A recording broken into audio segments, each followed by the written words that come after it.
লাজুর কলেজে গিয়ে কলেজের সবার সামনে লাজুকে অপমান করলো সুদেব। কেন করলো অপমান? কিসের জন্য এত রাগ সুদেবের যে সে আবার লাজুর বারণ সত্ত্বেও কলেজ অবধি ছুটে গেছে? এই সব প্রশ্নের উত্তর জানতে পুরো ভিডিওটা দেখুন আর লাইক সাবস্ক্রাইব করে পাশেই থাকুন। কোণে দেখা আলো সিরিয়ালের আগামী পর্বে আমরা দেখতে পাবো সুদেব লাজুর কলেজে গিয়ে পৌঁছায়।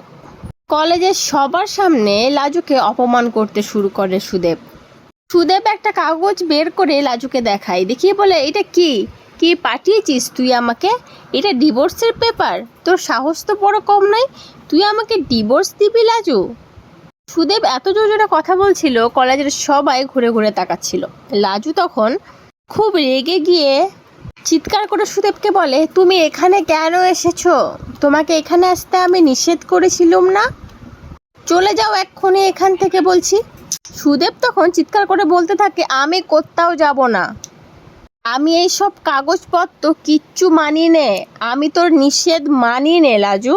এই বলে লাজুর সামনে সেই ডিভোর্সের পেপারটা ছিঁড়ে দেয় সুদেব। আর লাজু অবাক হয়ে তাকিয়ে থাকে সুদেবের দিকে। আসলে সুদেব এতটাই পাগলামি করছিল ওখানে গিয়ে যে লাজু তাকে আটকাতেই পারছিল না। আর লাজু তো আর বনলতা নয় যে যখন তখন যার তার সামনে সিন ক্রিয়েট করতে পারবে। তো বন্ধুরা, কি মনে হচ্ছে সুদেব কি অত সহজে লাজুকে ডিভোর্সটা দেবে?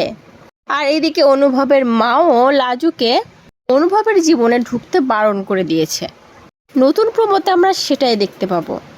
চারিদিক দিয়ে বাধা আসছে অনুভব আর লাজুর মিল হওয়ার জন্য। এত কিছু বাধা অতিক্রম করে কি তারা এক হতে পারবে? তাদের বিয়েটা হবে? তারা একসাথে সংসার করতে পারবে? তোমাদের কি মনে হচ্ছে বন্ধুরা? অবশ্যই কিন্তু কমেন্ট করে জানিও। পরবর্তী আপডেট নিয়ে তাড়াতাড়ি আসছি, সঙ্গে থেকো, সাথে থেকো, চ্যানেলটা সাবস্ক্রাইব করে দিও। ধন্যবাদ।